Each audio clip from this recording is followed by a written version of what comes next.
And now, from 12 Studios, this is News 12 Now. Today is Tuesday, October 29th. Welcome to News 12 Now. I'm Kylie Dudman. New this afternoon, Texas Attorney General Ken Paxton is suing the U.S. government and Biden administration over certain freshwater mussels being labeled as endangered species. The impeached Attorney General claims this is an attempt by the Biden administration to attack the Texas economy. We are waiting for a statement from the Biden administration soon. And multiple law enforcement agencies could be seen seizing marijuana plants from a Mead warehouse this morning. Bryan County Under Sheriff Joey Tucker tells News 12 the operation is targeting illegal growths in the county, and they are currently serving multiple search warrants. Tucker says they are clearing out all illegal marijuana, and they have filled 6 trucks thus far. The Oklahoma Bureau of Narcotics and the Drug Enforcement Agency are assisting in the operation. And the Oklahoma Emergency Drought Committee met yesterday and approved a new drought assistance program for Oklahoma water producers.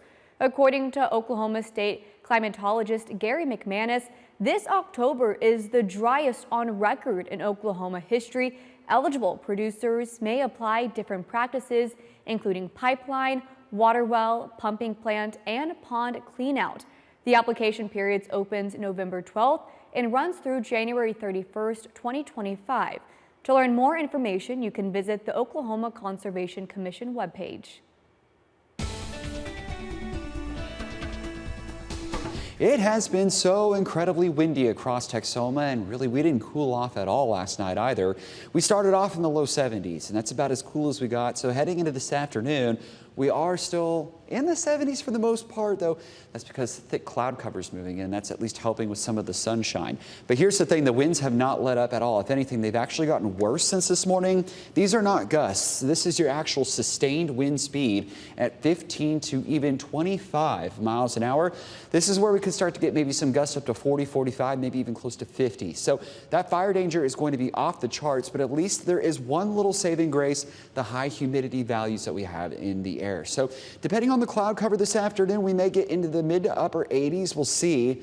But let's hope that we can kind of stay on the cooler side of things. We do have rain and severe chances returning as early as tomorrow. We also have a look at your Halloween forecast, and if you're needing some rain, a wet weekend is ahead. We're going to break it all down in the full forecast, but back to you, Kylie. All right, thank you, Brian. Well, 2 people are dead after a home explosion in Van Alstyne yesterday morning. Grayson County Fire Marshal John Weta says about 1 yesterday morning, a home off Stone Marshall Road exploded, possibly because of a propane tank leak. The man and woman inside were killed. Their identities have yet to be released. Pray for the families. That we know the neighbors. They're good people, and good friends. This is just a horrible tragedy. Neighbors say the force of the explosion was felt a long way off. The fire marshal is still working on the official cause. An Oklahoma college student is grateful to be alive after a loose tire crashed into his windshield on the highway, landing him in the hospital for days. Colby Fairbush says the road to recovery has been long and painful, but he's hoping for a full recovery. Katie Arata sat down with him and brings us his story.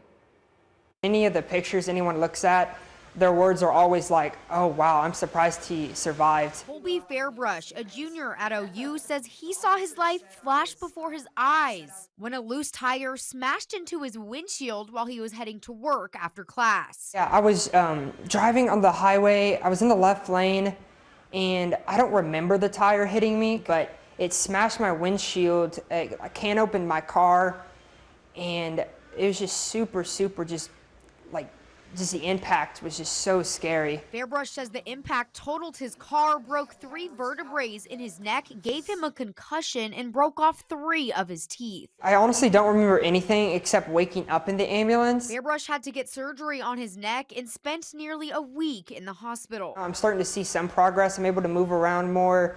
I'm able to be in less pain.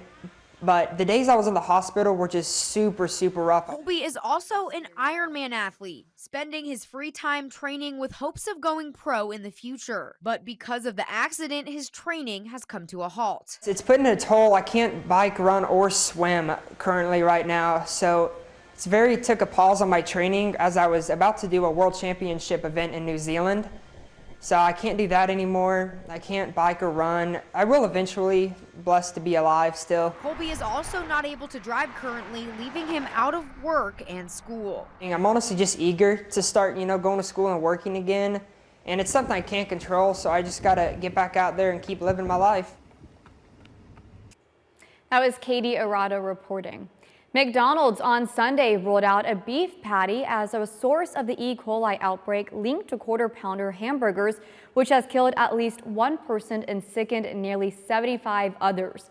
McDonald's has pulled the Quarter Pounder from about 1/5 of its U.S. restaurants, including 12 states, with Oklahoma being named one of them. McDonald's said it would resume distribution of fresh supplies of the Quarter Pounder and that it is expected to be available in all restaurants in the coming week, according to the statement. And taking a look at news across the world, an investigation by a French newspaper discovered that a fitness app has been tracking world leaders when used by their bodyguards. That includes President Joe Biden and other prominent politicians. Fox News correspondent Griff Jenkins has more. A fitness app used by some Secret Service agents has reportedly tracked confidential movements of President Biden, Vice President Kamala Harris, and former President Donald Trump. The app is known as Strava, and it's typically used by runners and cyclists to log and share workouts online. But an investigation by a French newspaper found more than 24 agents used the platform. We were also able to identify quite a lot of very personal information about all of these bodyguards. Basically their names, how they look like, but also identify their relatives for many of them. The report also found bodyguards for French President Emmanuel Macron and Russian President Vladimir Putin on Strava. In one instance, the app reportedly revealed the location of a high-stakes meeting between President Biden and Chinese President Xi Jinping last year in San Francisco when a Secret Service agent went for a jog.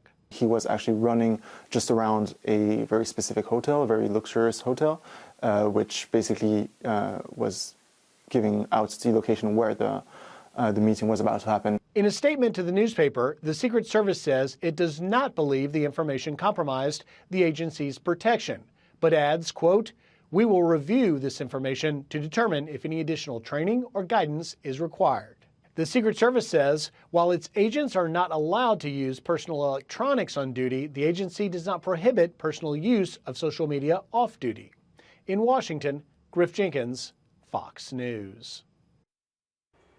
Russia has claimed control of key town of Seldov in Ukraine's Donetsk region. Seldov was an important staging area for Ukraine's defenses and a key foothold to prevent Russia's advance toward Povorisk. Ukrainian authorities have not yet commented on Russia's claims of control. On Sunday, a spokesman for Ukrainian National Guard Brigade fighting in Seldov told CNN the town had been, quote, constantly attacked from several directions, end quote, for a week. According to the Guard, the enemy is not destroying the city's infrastructure, and Russia likely plans to use the city as a base for the future.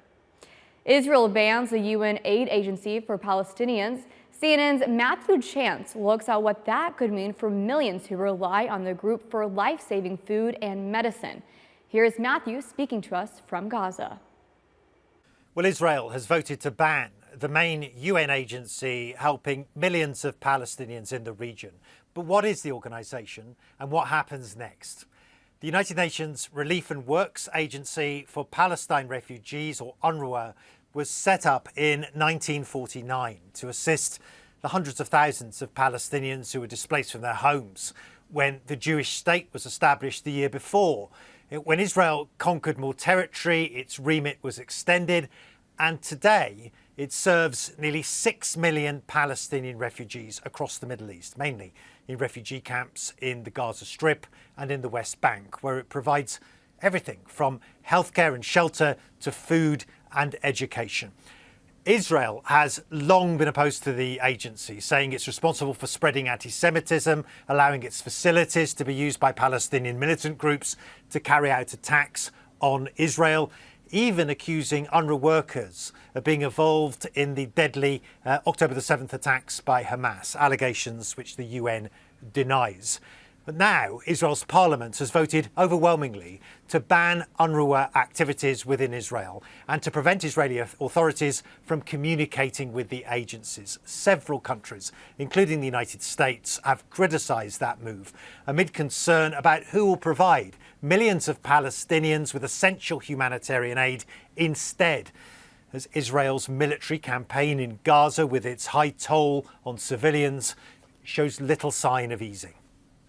Thank you for watching today's News 12 Now. Make sure to subscribe so you find out why Texoma turns to us. You can also follow us on Instagram and Facebook, where you'll see more social media exclusive content. Want more News 12 Now? Watch us live every weekday through the KXII app on your phone or TV and through our website.